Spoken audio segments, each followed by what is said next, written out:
Lots of tutors, lots of extra schoolwork. She had to get a lot of help to get caught back up, and it's just been, it's nice to see like the reward to all that hard work.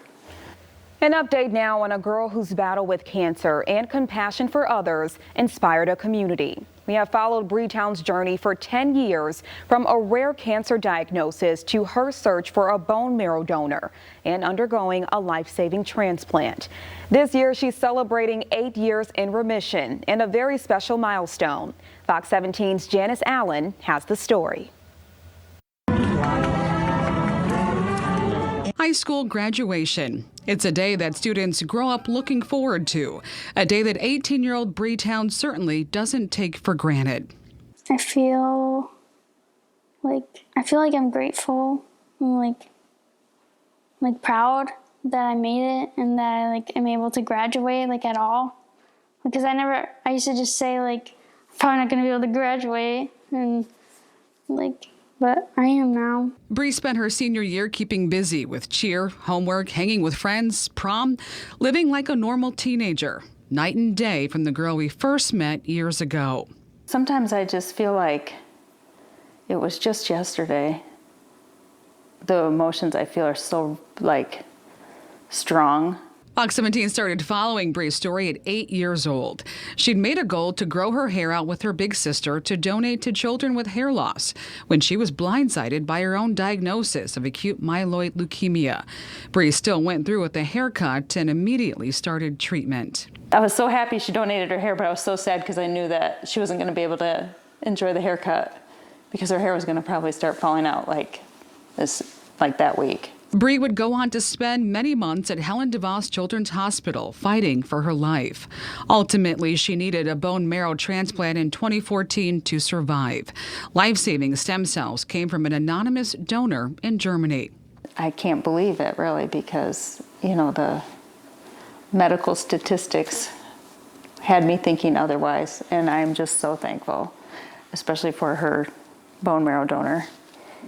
Without him, she would not be graduating. Bree watched as friends fighting cancer passed away.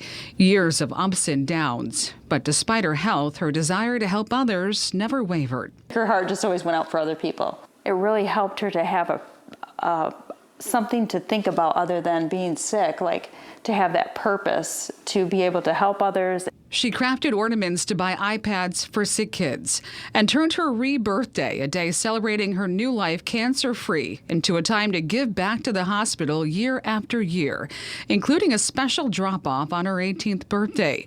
2022 marking 8 years in remission and an important rite of passage. All this whole time I've just been so focused on her health and to, see her moving forward. And then when those things happen, it's like, oh my gosh, okay, so this is really going to happen. Mm-hmm. She's gonna graduate. She's gonna get to go to college. She's gonna get to do some of these things that she always wanted to do. Bree Town. Thursday, Bree walked across the stage receiving her diploma. A proud moment for Mom and inspiration for other kids fighting their own health battles. Bree, thankful for this moment and all the lessons she's learned along the way in and outside of school. I feel like it made me grow up a lot and realize so much more. Yes, there's people in school and they're school smart, but I feel like having to go through that so young, it made me life smart. Sharing this life lesson with her fellow grads. They should know that if they go through something really big, and even if it's traumatic or something that I went through, or just really rough times, that it will pass eventually. But the thing is, you have to just take it one day at a time, and you can't try to worry about what's gonna happen. You just have to pray and hope, and maybe things will get better. And they eventually do. Janice Allen, Fox 17 News. Well, Bree is hoping to use her experience to give back. She has dreams of going into the medical field, changing lives like the doctors and nurses who saved hers.